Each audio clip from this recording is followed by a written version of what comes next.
Design skills എന്നിവയുള്ള ആളുകളാവും ഈ ജോലി ചെയ്യാനുള്ള. പിന്നെ ഇനിയും പുതിയ പുതിയ ഫീച്ചേഴ്സ് കൊണ്ടുവരണം. ആ പുതിയ ഫീച്ചേഴ്സ് കൊണ്ടുവരണമെങ്കിൽ ഈ പ്രൊഡക്റ്റ് മാനേജേഴ്സ് ആയിരിക്കും, യൂട്യൂബിന്റെ പ്രൊഡക്റ്റ് മാനേജേഴ്സ് ആയിരിക്കും ഫീൽഡിൽ അവരിങ്ങനെ സർവേസും ബാക്കി ആളുകളുമായി നല്ലതായിട്ട് ഇന്ററാക്ട് ചെയ്യാനുള്ള കഴിവ്, റിക്വയർമെന്റ്സുകൾ മനസ്സിലാക്കാനുള്ള കഴിവ്, അത്യാവശ്യം നല്ല വൃത്തിയായ ആളുകളുമായിട്ട് കമ്മ്യൂണിക്കേറ്റ് ചെയ്യാനുള്ള കഴിവ്, മറ്റുള്ള പ്രൊഡക്ട്സുകൾ നോക്കി മനസ്സിലാക്കി എന്താണ് ഈ ഉണ്ടാക്കിയ സോഫ്റ്റ്വെയർ ചുമ്മാ വെളിയിലേക്ക് വിടാൻ പറ്റില്ലല്ലോ, അതിനെ ടെസ്റ്റ് ചെയ്യണം. അതിനെ ടെസ്റ്റ് ചെയ്യാന്ന് വെച്ചാൽ അത്ര ഈസി ആയിട്ടുള്ള കാര്യമല്ല. അതിനെ ഈ ഒരു സോഫ്റ്റ്വെയർ നിങ്ങളുടെ കയ്യിലേക്ക് എത്തുമ്പോൾ ഞാൻ പറഞ്ഞതുപോലെ എന്തുമാത്രം എഫേർട്ട് ഇട്ടിട്ടാണെന്ന് അറിയാമോ വരുന്നത്. ഒരുപാട് നാൾ ഓരോ പ്രൊഡക്റ്റും ഒരുപാട് വർഷങ്ങളോളം ടെസ്റ്റ് ഒരു പ്രൊഡക്റ്റിന് പല പല ടീംസ് ഉണ്ടാവും അല്ലെ. ഇപ്പം ഒരു യൂട്യൂബിനാണെങ്കിൽ തന്നെ യൂട്യൂബിന്റെ ഷോർട്സിന് വേണ്ടി വർക്ക് ചെയ്യുന്ന ഒരു ടീംസ് ഉണ്ടാവും, അല്ലെങ്കിൽ ഷോർട്സിന്റെ കാര്യങ്ങൾ ഡെവലപ്പ് ചെയ്യുന്ന ഒരു ടീംസ് ഉണ്ടാവും, അതുപോലെ ലോങ് വീഡിയോസ് ഡെവലപ്പ് ചെയ്യുന്ന ഒരു എഞ്ചിനീയറിംഗ് മാനേജർ ഉണ്ടാവും. എന്താണ് എഞ്ചിനീയറിംഗ് മാനേജറിന്റെ കേപ്പബിലിറ്റി വേണ്ടത്? എഞ്ചിനീയറിംഗ് മാനേജറിന് പീപ്പിൾ മാനേജ്മെന്റ് സ്കിൽസ് ഉണ്ടാവണം. എഞ്ചിനീയറിംഗ് മാനേജറിന് അത്ര ടെക്നിക്കലായിട്ട് സ്കിൽ ഉണ്ടാവണം എന്നില്ല.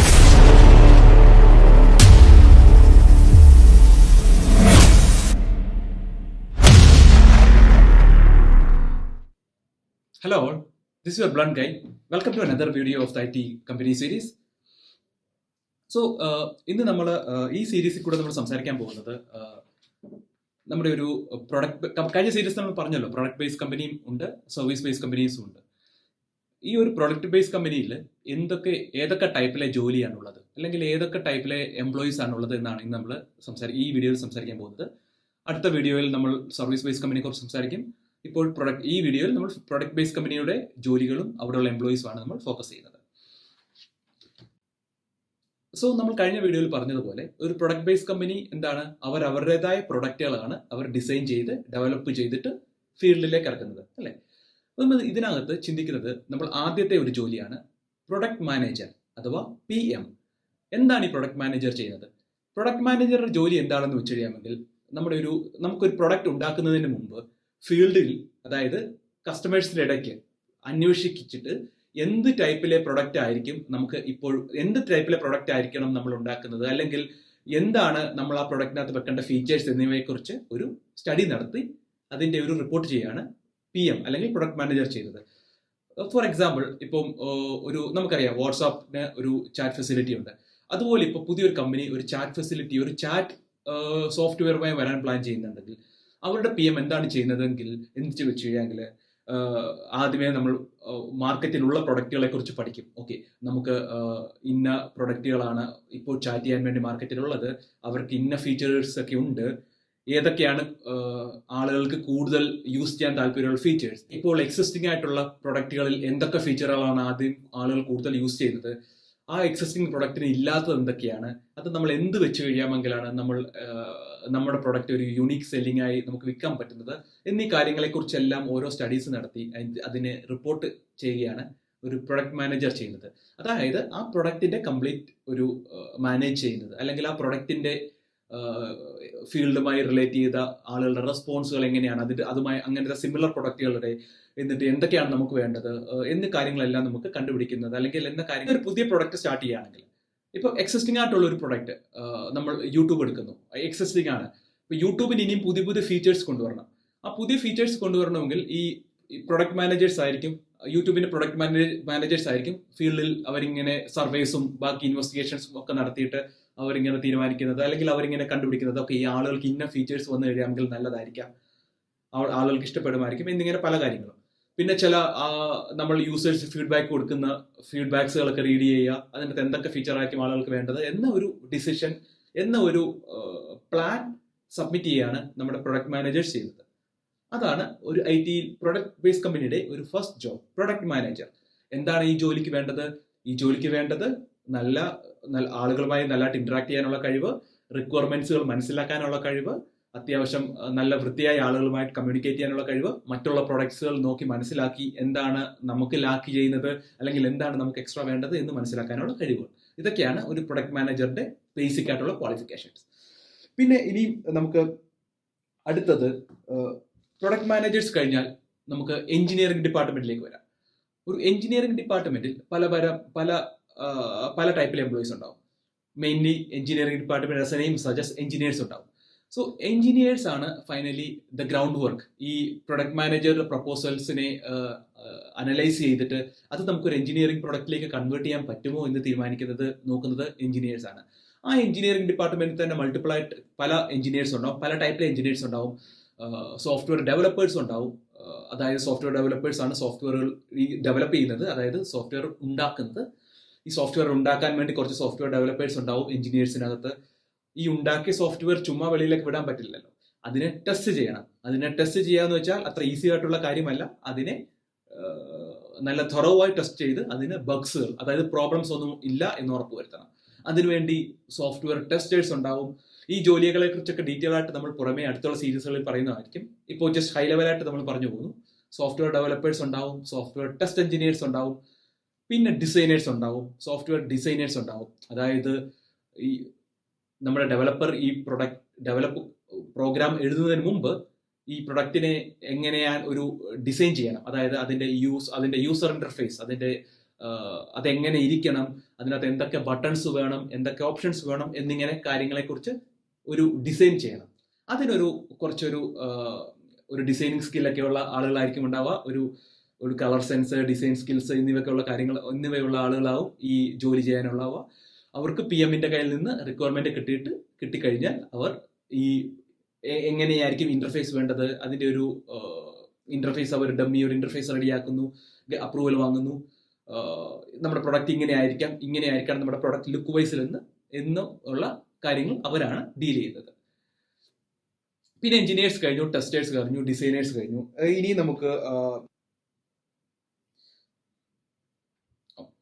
ഇനി നമുക്ക് ഈ ഒരു എഞ്ചിനീയർമാരെ ലീഡ് ചെയ്യാൻ വേണ്ടി, അല്ലെങ്കിൽ നമ്മുടെ ഓരോ ഡിവിഷനിലേക്കും നമ്മുടെ സോഫ്റ്റ്വെയർ ഡെവലപ്പേഴ്സ് ഉണ്ടാവും, അതുപോലെ സോഫ്റ്റ്വെയർ ടെസ്റ്റ് ചെയ്യുന്ന ആളുകളുണ്ടാവും. അതുപോലെ ഈ ഒരു സോഫ്റ്റ്വെയർ നിങ്ങളുടെ കയ്യിലേക്ക് എത്തുമ്പോൾ ഞാൻ പറഞ്ഞതുപോലെ എന്തുമാത്രം എഫേർട്ട് ഇട്ടിട്ടാണെന്ന് അറിയാമോ വരുന്നത്. ഒരുപാട് നാൾ ഓരോ പ്രൊഡക്റ്റും ഒരുപാട് വർഷങ്ങളോളം ടെസ്റ്റ് ചെയ്തതിന് ശേഷമൊക്കെ ആയിരിക്കും നിങ്ങളുടെ കയ്യിലേക്ക് എത്തുന്നത്. അത് ആ പ്രൊഡക്റ്റിന്റെ കോംപ്ലക്സിറ്റി അനുസരിച്ചിരിക്കും. ചെറിയ ചെറിയ ആപ്സുകൾക്കൊന്നും അങ്ങനെ ആവില്ല വരുന്നത്. അത് പെട്ടെന്ന് തന്നെ ഒരു മാസത്തിനകത്ത് 2 മാസത്തിനകത്തായിരിക്കും വരുന്നത്. പക്ഷേ വലിയ വലിയ കോംപ്ലക്സ് പ്രൊഡക്ട്സ്, നമ്മൾ അതിനെക്കുറിച്ച് സംസാരിക്കാൻ വരുന്ന വഴിക്ക്, അതൊക്കെ വളരെ തറവായിട്ട് ടെസ്റ്റ് ചെയ്തിട്ടാണ് നിങ്ങളുടെ കയ്യിലേക്ക് എത്തുന്നത്. സോ ഈ ഡെവലപ്പർ ടീമിനെ ലീഡ് ചെയ്യാൻ വേണ്ടി ഒരാൾ വേണമല്ലോ. അതെ, ഒരു ഡെവലപ്പർ ലീഡ് ഉണ്ടാവും. അതുപോലെ ടെസ്റ്റ് ചെയ്യുന്ന ടീമിനെ ലീഡ് ചെയ്യാൻ വേണ്ടി ഉണ്ടാവുമല്ലോ, ഒരു ടെസ്റ്റിംഗിന്റെ ലീഡ് ഉണ്ടാവും. അതുപോലെ ഡിസൈൻ ചെയ്യുന്ന ടീമിനെ ലീഡ് ചെയ്യാൻ വേണ്ടി ഡിസൈനേഴ്സിന്റെ ലീഡ് ഉണ്ടാവും. എന്താണ് ഡെവലപ്പേഴ്സിന്റെ റിക്വയർമെന്റ്? നല്ല സ്ട്രോങ് ആയി പ്രോഗ്രാമിംഗ് ചെയ്യാനുള്ള കഴിവ്, നല്ല സോഫ്റ്റ്വെയറിന്റെ ആർക്കിടെക്ചർ ഡിസൈൻ ചെയ്യാനുള്ള കഴിവ്. അതായത് ഈ സോഫ്റ്റ്വെയർ എന്തൊക്കെ സാധനങ്ങൾ, എന്തൊക്കെ ഡേറ്റാബേസുകൾ യൂസ് ചെയ്യണം, ഏതൊക്കെ ടെക്നോളജി യൂസ് ചെയ്തായിരിക്കും നമ്മൾ ഇതുണ്ടാക്കുന്നത് എന്ന കാര്യങ്ങളൊക്കെ ഡിസൈൻ ചെയ്യാൻ വേണ്ടിയുള്ള ഒരു സ്കിൽ സോഫ്റ്റ്വെയർ ഡെവലപ്പേഴ്സ് ഉണ്ടായിരിക്കണം. അതിനെ ലീഡ് ചെയ്യുന്ന ആൾക്ക് ഡെഫിനറ്റ്ലി അതിനേക്കാൾ ബെറ്റർ സ്കിൽസ് ഉണ്ടാവണം.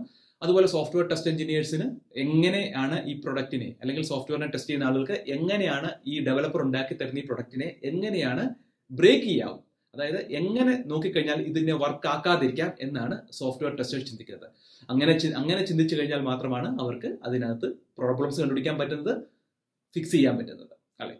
അതുപോലെ ഡിസൈനേഴ്സിന് എന്താണ് വേണ്ടത്? നമുക്കൊരു ഡീപ്പായി ചിന്തിക്കാനുള്ള ഒരു കേപ്പബിലിറ്റി വേണം ഡിസൈനേഴ്സിന്. എഞ്ചിനീയറിംഗ് ഡിപ്പാർട്ട്മെന്റിൽ മെയിനായി ഈ 3 കാറ്റഗറി, ബ്രോഡ് കാറ്റഗറിയാണ് വരുന്നത്. അതുപോലെ തന്നെ ഈ എഞ്ചിനീയേഴ്സിന്റെ ലെവൽ അനുസരിച്ച് ഡിസൈനർ ലീഡ് ഉണ്ടാവും, ഒരു ലീഡ് എഞ്ചിനീയർ ഉണ്ടാവും. അതുപോലെ അതിന്റെ താഴേക്ക് നമ്മുടെ ഒരു ലെവൽസ് ഉണ്ടാവും. അതായത് സോഫ്റ്റ്വെയർ എഞ്ചിനീയർ 1, 2, 3, 4, 5 അങ്ങനെ പല പല ലെവൽസ് ഉണ്ടാവും. അത് കമ്പനിക്ക് അനുസരിച്ച് ഡിഫേഴ്സ് ആയിരിക്കും. ഓരോ ലെവലിലുള്ള ആളായിരിക്കും. ഫസ്റ്റ് ലെവലിലുള്ള ആളാണെങ്കിൽ ഒരു എൻട്രി ലെവൽ, ഒരു കോളേജിൽ നിന്ന് വരുന്ന ഒരാളായിരിക്കും. അത് നമ്മുടെ എക്സ്പീരിയൻസ് കൂടുന്നതനുസരിച്ച് നമ്മൾ ഓരോ ലെവൽസ് കൂടി പോകും. അങ്ങനെയാണ് പോകുന്നത്. അവസാനം നമ്മളൊരു ടീം ലീഡ് എത്തുന്നു. അങ്ങനെയാണ് ലെവൽസ് ഇങ്ങനെ ചേഞ്ച് ആവുന്നത്. എഞ്ചിനീയറിംഗ് ലെവൽ കഴിഞ്ഞു കഴിയുമ്പോൾ അതുപോലെ നമ്മുടെ ഒരു പ്രൊഡക്റ്റിന് പല പല ടീംസ് ഉണ്ടാവും, അല്ലെ? ഇപ്പം ഒരു യൂട്യൂബിനാണെങ്കിൽ തന്നെ യൂട്യൂബിന്റെ ഷോർട്സിന് വേണ്ടി വർക്ക് ചെയ്യുന്ന ഒരു ടീംസ് ഉണ്ടാവും, അല്ലെങ്കിൽ ഷോർട്സിന്റെ കാര്യങ്ങൾ ഡെവലപ്പ് ചെയ്യുന്ന ഒരു ടീംസ് ഉണ്ടാവും. അതുപോലെ ലോങ് വീഡിയോസ് ഡെവലപ്പ് ചെയ്യുന്ന ഒരു ടീംസ് ഉണ്ടാവും. അങ്ങനെ ഒരുപാട് സബ് ടീംസ് ഉണ്ടാവും, അല്ലെ? ഓരോ ടീമിനും ഇതുപോലെ ടീം ലീഡും എഞ്ചിനീയേഴ്സും ഉണ്ട്. ഇതുപോലെ പല പല ടീംസ് ഉണ്ടാവും. അപ്പോൾ യൂട്യൂബ് ഒരു ഫീച്ചർ, അല്ലെങ്കിൽ ഒരു പ്രൊഡക്റ്റ്, ഒരു ഫീച്ചർ ഇറക്കുമ്പോൾ ഈ പല പല ടീംസിനെ കൊളാബറേഷൻ കൊണ്ടായിരിക്കും ഇറങ്ങുന്നത്, അല്ലെ? ഫോർ എക്സാമ്പിൾ, നമുക്ക് നമ്മുടെ മൈക്രോസോഫ്റ്റിലേക്ക് തിരിച്ചു വരാം. നമ്മുടെ ഒരു വിൻഡോസ് ഒരു ഓപ്പറേറ്റിംഗ് സിസ്റ്റം ഇറക്കുമ്പോൾ അതിൻ്റെ ഒരു വിൻഡോസിൻ്റെ ഒരു എന്താണ് ഒരു ഫയൽസുമായിട്ട് റിലേറ്റ് ചെയ്ത അല്ലെങ്കിൽ വിൻഡോസിൻ്റെ ഒരു ഫയൽ സിസ്റ്റമായിട്ട് റിലേറ്റ് ചെയ്ത കുറച്ച് എഞ്ചിനീയേഴ്സ് ഉണ്ടാവും. അതുപോലെ വിൻഡോസിൻ്റെ വേറൊരു ഫീച്ചേഴ്സുമായിട്ടുള്ള റിലേറ്റ് ചെയ്ത കുറച്ച് എഞ്ചിനീയേഴ്സ് ഉണ്ടാവും. പക്ഷേ നമ്മൾ ഒരു വിൻഡോസ് ഒരു പ്രൊഡക്റ്റായിട്ട് ഇറക്കുമ്പോൾ ഈ ടീമുകളെ എല്ലാം കൂടെ കൊളാബറേറ്റ് ചെയ്ത് ലാസ്റ്റിൽ നമുക്ക് ഒരു പ്രൊഡക്റ്റ് ആണ് കിട്ടുന്നത്, അല്ലേ? വിൻഡോസ് ഓപ്പറേറ്റിംഗ് സിസ്റ്റം എന്ന് പറഞ്ഞാൽ ഒരു പ്രൊഡക്റ്റ് ആണ്. അതിന്റെ ബാക്കിൽ ചിലപ്പോൾ ഒരു 100 എഞ്ചിനീയറിംഗ് ടീം വർക്ക് ചെയ്തിട്ടുണ്ടാവും, ചിലപ്പോൾ 1000 എഞ്ചിനീയറിംഗ് ടീം വർക്ക് ചെയ്തിട്ടുണ്ടാവും. ഈ ഓരോ എഞ്ചിനീയറിംഗ് ടീമിനും ഓരോ ലീഡും ഓരോ ടെസ്റ്റിംഗ് ടീമും ഓരോ ഡിസൈനർ ടീമും എല്ലാം ഉണ്ടാവും. ഈ 100 ടീമിനെ ആരാണ് കൊളാബറേറ്റ് ചെയ്യുന്നത്? ഓരോ ടീമിനും, അതുപോലെ പറയാൻ മറന്നു, ഓരോ ടീമിനും ഓരോ മാനേജേഴ്സും ഉണ്ടാവും. ഓരോ ടീമിനും ഓരോരോ എഞ്ചിനീയറിംഗ് മാനേജേഴ്സും ഉണ്ടാവും. എഞ്ചിനീയറിംഗ് മാനേജേഴ്സ് എന്താണ് ചെയ്യുന്നത്? ഈ ടീംസ് ഇവർ കറക്റ്റായിട്ടാണോ വർക്ക് ചെയ്യുന്നത്, കറക്റ്റായിട്ട് നമ്മൾ മൈൽ സ്റ്റോൺ അനുസരിച്ചാണോ വർക്ക് ചെയ്യുന്നത്? മൈൽ സ്റ്റോൺ എന്താണെന്ന് വരുന്ന വീഡിയോയിൽ പുറകെ പറയാം. മൈൽ സ്റ്റോൺ എന്ന് വെച്ച് കഴിഞ്ഞാൽ നമുക്ക് ഓരോ സോഫ്റ്റ്വെയറിനും നമുക്ക് ഓരോ പ്ലാൻസ് ഉണ്ടാവും. നമ്മൾ ഇന്ന് സ്റ്റാർട്ട് ചെയ്യുന്നു, അടുത്ത ഒരു മാസം കഴിയുമ്പോഴത്തേക്ക് നമ്മൾ എത്ര കംപ്ലീറ്റ് ചെയ്യണം, നെക്സ്റ്റ് മന്തിൽ എത്ര കംപ്ലീറ്റ് ചെയ്യണം, അങ്ങനെ ഒരു പ്ലാൻസ് ഉണ്ടാവും. അപ്പം ഈ പ്ലാൻ അനുസരിച്ചാണോ ഇവരെല്ലാം പോകുന്നത് എന്ന് നോക്കാൻ വേണ്ടി എഞ്ചിനീയറിംഗ് മാനേജേഴ്സ് ഉണ്ടാവും. അപ്പം ഓരോ ടീമിനും ഓരോ മാനേജേഴ്സ് ഉണ്ടാവണം എന്നില്ല. ചിലപ്പോൾ ഒരു മാനേജർ തന്നെ പല പല ടീംസിനെ ഡീൽ ചെയ്യുന്നുണ്ടാവും. അപ്പോൾ ഒരു എഞ്ചിനീയറിംഗ് മാനേജർ ഉണ്ടാവും. എന്താണ് എഞ്ചിനീയറിംഗ് മാനേജറിന്റെ കേപ്പബിലിറ്റി വേണ്ടത്? എഞ്ചിനീയറിംഗ് മാനേജറിന് പീപ്പിൾ മാനേജ്മെന്റ് സ്കിൽസ് ഉണ്ടാവണം.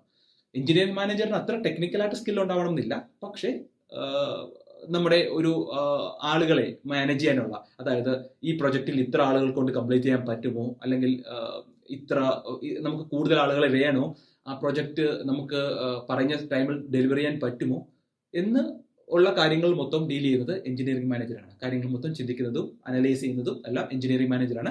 എഞ്ചിനീയറിംഗ് മാനേജർ ടെക്നിക്കലി ഒരു ടെക്നിക്കൽ സ്കില്ലുള്ള ഒരാളാവണം എന്നില്ല, പക്ഷേ നല്ല പ്രൊഡക്റ്റ് കമ്പനിയിലെ എഞ്ചിനീയറിംഗ് മാനേജർക്ക് അത്യാവശ്യം ടെക്നിക്കൽ സ്കില്ലും ഉണ്ടാകും. കാരണം എഞ്ചിനീയറിംഗ് മാനേജർക്ക് പ്രൊഡക്റ്റ് ടെക്നോളജി സ്കിൽ ഇല്ല എന്നുണ്ടെങ്കിൽ എഞ്ചിനീയേഴ്സ് പറയുന്ന പ്രോബ്ലംസ് അല്ലെങ്കിൽ ടീം ലീഡ്സ് പറയുന്ന പ്രോബ്ലംസിനെ മനസ്സിലാക്കാനും അതിനൊരു സൊല്യൂഷൻസ് കൊടുക്കേണ്ട പ്രോബ്ലം ആണെങ്കിൽ അതിനൊരു സൊല്യൂഷൻസോ സജഷൻസോ കൊടുക്കാനും പറ്റിയെന്ന് വരില്ല. സോ എഞ്ചിനീയറിംഗ് മാനേജർക്ക് നല്ല പ്രൊഡക്റ്റ് ബേസ്ഡ് കമ്പനീസിൽ എഞ്ചിനീയറിംഗ് മാനേജർക്കും അത്യാവശ്യം ടെക്നിക്കൽ ഡെപ്ത് ഉണ്ടാകും. But engineering manager main responsibility ഈ പല ടീംസുകളെയും കോർഡിനേറ്റ് ചെയ്ത് കൊണ്ടുപോവുക എന്നാണ് എഞ്ചിനീയറിംഗ് മാനേജറിന്റെ റെസ്പോൺസിബിലിറ്റി. ഫോർ എക്സാമ്പിൾ, പല ടൈമിലും ഒരു ടീമിന് വേറൊരു ടീമിന് മേൽ ഡിപ്പെൻഡൻസിയാണ്. അപ്പം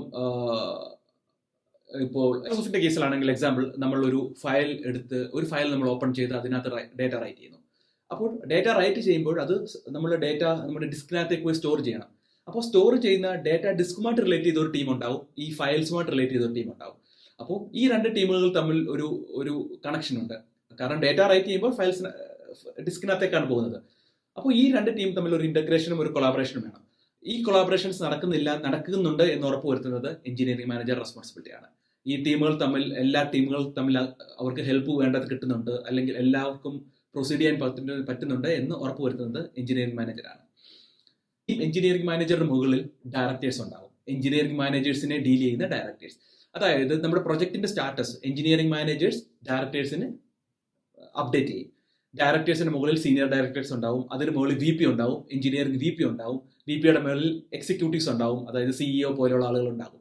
അപ്പോൾ അവർക്ക് CEO പോലുള്ള ലെവൽസിന് പ്രൊഡക്റ്റിനെ ഡീറ്റെയിൽസ് ഫുൾ അറിയാൻ പറ്റണം എന്നില്ല. എഞ്ചിനീയറിംഗ് മാനേജർ സമ്മറൈസ് ചെയ്ത് director to senior director to VP to executive CEO എന്ന ലെവലിലേക്കാണ് ഓരോ പ്രൊജക്ടിന്റെ ഡെവലപ്മെന്റ്സും ബാക്കിലേക്ക് എത്തുന്നത്. അപ്പോൾ ഗ്രൗണ്ട് വർക്ക് ചെയ്യുന്നത് എഞ്ചിനീയേഴ്സ് ആയിരിക്കും, ബാക്കി കോർഡിനേറ്റ് ചെയ്യുന്നത് അതിന്റെ മുകളിലുള്ള ലേയേഴ്സും. ഇനി വേറെ എന്തൊക്കെയാണുള്ളത്? ഇനി നമ്മൾ ഇങ്ങനെ ആ പ്രൊഡക്റ്റ് നമ്മൾ ഫീൽഡിലേക്ക് എത്തിച്ചെന്ന് കരുതിക്കോളൂ. ഇനി ആളുകൾ ഈ പ്രൊഡക്റ്റ് വാങ്ങി യൂസ് ചെയ്യാൻ തുടങ്ങുമ്പോൾ ഡെഫിനറ്റ്ലി ആളുകൾക്ക് പ്രോബ്ലംസ് ഉണ്ടാവാം, ആളുകൾക്ക് ഒരു കൺഫ്യൂഷൻ ഉണ്ടാവാം, എങ്ങനെയാണ് ഈ പ്രൊഡക്റ്റുകൾ യൂസ് ചെയ്യുന്നത്. അതിനാണ് നമുക്കൊരു ഡോക്യുമെന്റേഷൻ ടീം ഉണ്ട്. ഡോക്യുമെന്റേഷൻ ടീം എന്താണ് ചെയ്യുന്നതെന്ന് വെച്ച് കഴിഞ്ഞാൽ ഈ പ്രൊഡക്റ്റ് എങ്ങനെയാണ് വർക്ക് ചെയ്യിക്കേണ്ടത് എന്ന് ഡീറ്റെയിൽഡായി റൈറ്റപ്പ് ചെയ്ത് വെക്കും. നമ്മൾ ഏതൊരു സോഫ്റ്റ്വെയർ എടുക്കുമ്പോഴും അതിനൊരു യൂസർ ഗൈഡുകൾ ഉണ്ടാവും. ആ യൂസർ ഗൈഡുകളൊക്കെ എഴുതുന്നത് ഒരു ഡോക്യുമെന്റ് റൈറ്റിംഗ് ടീമാണ്. അവർ ചെയ്യുന്നത് അവർ ഡെവലപ്പേഴ്സുമായിട്ടും ഒക്കെ സംസാരിച്ച് എങ്ങനെയാണ് ഇത് വർക്ക് ചെയ്യുന്നത് എന്ന് മനസ്സിലാക്കി അവർ ഒരു ഡോക്യുമെന്റ് ചെയ്യുന്നു. എന്താണ് അവരുടെ സ്കിൽസ്? നല്ലതായിട്ട് കമ്മ്യൂണിക്കേറ്റ് ചെയ്യാൻ പറ്റണം, നല്ല റൈറ്റിംഗ് സ്കിൽസ് ഉണ്ടാവണം, നല്ല സ്പീക്കിംഗ് സ്കിൽസ് ഉണ്ടാവണം. അവർ ടെക്നിക്കലി അവർക്ക് കാര്യമായി ഇതിനെക്കുറിച്ച് അറിയണം എന്നില്ല. അതായത് ഒരാൾ പറയുന്ന കേട്ടിട്ട് മറ്റൊരാൾക്ക് മനസ്സിലാകുന്ന രീതിയിൽ എഴുതി വെക്കാനുള്ള കഴിവാണ് ഡോക്യുമെന്റ് റൈറ്റേഴ്സിന് വേണ്ടത്. അതിനുശേഷം ആളുകൾ ഈ പ്രൊഡക്റ്റുകൾ വാങ്ങി യൂസ് ചെയ്യാൻ തുടങ്ങിയതിന് ശേഷം എന്തെങ്കിലും ഇഷ്യൂസ് അവർക്ക് വന്നു കഴിഞ്ഞാൽ അവരെന്ത് ചെയ്യും? നമ്മുടെ കസ്റ്റമർ സപ്പോർട്ടിനെ കോൺടാക്ട് ചെയ്യും. അപ്പോൾ ആ ഇഷ്യൂസ് റിസോൾവ് ചെയ്യാൻ വേണ്ടി കുറച്ച് കസ്റ്റമർ സപ്പോർട്ട് എഞ്ചിനീയേഴ്സും വേണം. ആ കസ്റ്റമർ സപ്പോർട്ട് എഞ്ചിനീയേഴ്സ് ആ പ്രോബ്ലംസ് നോക്കിയിട്ട് അവർക്ക് സോൾവ് ചെയ്യാൻ പറ്റുന്നതാണെങ്കിൽ സോൾവ് ചെയ്യും, ഇല്ലെങ്കിൽ എഞ്ചിനീയറിംഗ് ടീമിന് റെഫർ ചെയ്ത് വിടും. അതാണ് കസ്റ്റമർ സപ്പോർട്ട് ടീം ചെയ്യുന്നത്. അപ്പോൾ ഒരു IT കമ്പനിയിൽ മെയിൻ ആയിട്ടുള്ള ആളുകൾ ഒന്ന് പ്രൊഡക്റ്റ് മാനേജറിൽ തുടങ്ങുന്നു. ഒരു പ്രൊഡക്റ്റ് സ്റ്റാർട്ട് ചെയ്യുമ്പോൾ പ്രൊഡക്റ്റ് മാനേജറിൽ തുടങ്ങുന്നു. അദ്ദേഹം ഫീൽഡുകളിൽ പോയി റിക്വയർമെന്റ് കളക്ട് ചെയ്യുന്നു.